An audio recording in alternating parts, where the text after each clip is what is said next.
在地上大条来关心高雄有7议员接到民众的陈情，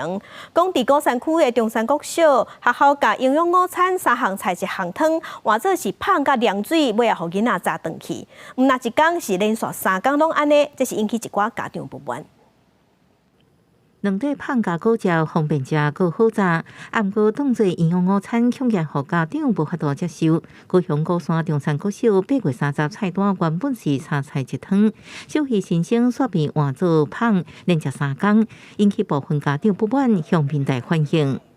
小鱼先生他以前在幼儿园都没有吃过营养午餐，那为了他们的建立规矩。而且当天我们的实验室到将近12点，所以我们有在网络上公布，就是当天会用餐盒的方式来取代。学校烦恼申请开学适应不良，加上风台期间，业者惊物件歹保存，才该芳方便囡仔炸转去。高市午餐工作小树明定对风台这状况，经过学校同意换菜单，按过学校无通知家长参加午餐委员会违反定数，业者又将3天的餐费退还给家长。